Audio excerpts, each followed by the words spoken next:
Hello hi good morning. आज हम पढ़ा शोषण क्या कहुए और यार विशेषत्व लेख फुल लंग क्वेश्चन टी आम देखा सर्ट डायग्राम पढ़ा डायग्राम अनुसार आम कौन होता है ना शोषण क्या कहुए बुझा शोषण क्या कहुए जो प्रक्रिया आम खाद्य शक्ति निर्भर होता है आम पोषण में कौन होता है ना खाद्य खाई खाद्य खावा द्वारा आम कौन होता है ना खाद्य खाई सारा आम कौन करवा ना आम निश्वास प्रश्वास नहीं निश्वास प्रश्वास द्वारा कौन होता है ना अम्लजान अभाव में कौन होता है ना खाद्यर विघटन घटी जाए विघटन घटा द्वारा कौन होता है ना विघटन घटिक आमको कौन होता है ना शक्ति निर्गत होता है ताको आम कौन कहते हैं ना शोषण कहुए जो प्रक्रिया आम कौन होता है ना खाद्य शक्ति निर्गत होता है कौन होता है ना खाद्य शक्ति निर्गत होता है ताको आम कौन कहते हैं ना शोषण कहुए शोषण कौन होता है ना गोटे 6 कार्बन विशिष्ट ग्लुकोज अणु प्रथम पर्यायर फास्ट पॉइंट देखा गोटे 6 कार्बन विशिष्ट ग्लुकोज अणु को हम ना भांगिकी दुईटी 3 कार्बन 3 केते 6 कार्बन विशिष्ट पायुरुवेट अणुरे परिणत होता है जेहेतु ये कौन होना गोटे 6 कार्बन विशिष्ट ग्लुकोज अणु भांगिकी दुईटी 3 कार्बन विशिष्ट पायुरुवेट अणुरे परिणत होती जेहेतु ये ग्लुकोज भांगुची ये प्रोसेस को आम कौन कहते ना गाइकोलिसिस प्रोसेस कहते गाइकोलिसिस प्रोसेस क्या कहुए गाइकोलिसिस प्रोसेस रे गोटे प्रथम शोषण प्रथम पर्यायर 6 कार्बन विशिष्ट ग्लुकोज अणु भांगी दुईटी 3 कार्बन विशिष्ट पायुरुवेट अणुरे परिणत होता है ग्लुकोज अणु भांगुवर यह कौन कहते ना आम गाइकोलिसिस प्रोसेस कही तेणु आम सेकेंड पॉइंट देखा ग्लाइकोलिसिस अम्लजान अभाव में अम्लजान अनुपस्थित पायुरुवेट साधारणतः कौन क्षरण होता है इथानल क्षरण होता है सुरासार क्षरण होता है और यह सब कौन होता है ना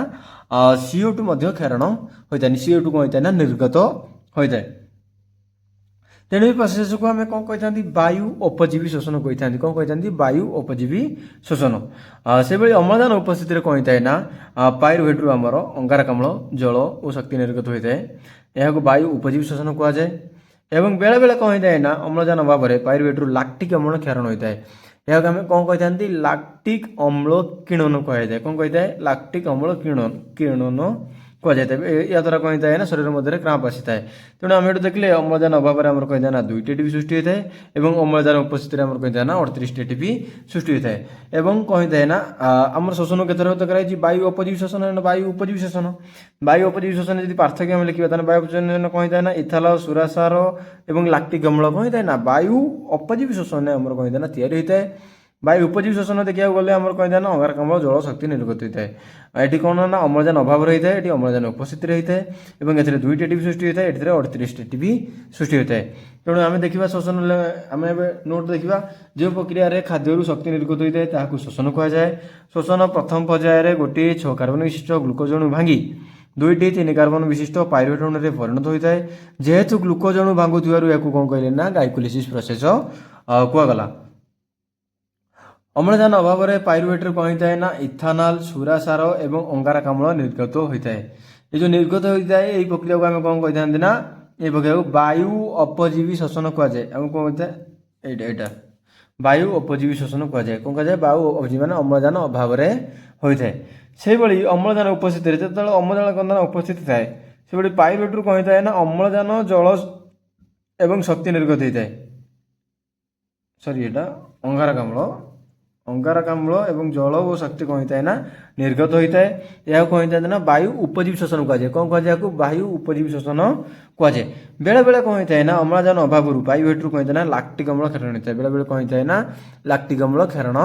होता है तेणु यह आम कौन कही ना लाक्टिक अम्ल किणन आम कही आम कौन कहला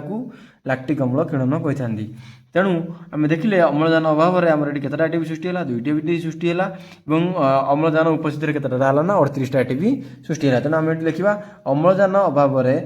पायुरुवेट 2टी एटीपी सृष्टि होता है वायु उपजीवी शोषण आम 2टी एटीपी सृष्टि होता है और वायु उपजीवी शोषण आम कौन होता है ना 38 एटीपी सृष्टि होता है तो ये देखिए आम ए कौन करिया ना वायु उपजीवी शोषण और वायु उपजीवी शोषण भितर आम आराम से आम कौन करिया ना डिफरेन्स लिखिपर इंपोर्टेंट कौन गाइकोलिसिस क्या कहुए जो गोटे कार्बन 2टा इलेक्ट्रॉन 2टी 3 कार्बन विशिष्ट पायुरुवेट अणुरे परिणत होता है आम कौन कही ना ग्लुकोज अणु भागुवर यह आम गाइकोलिसिस कही था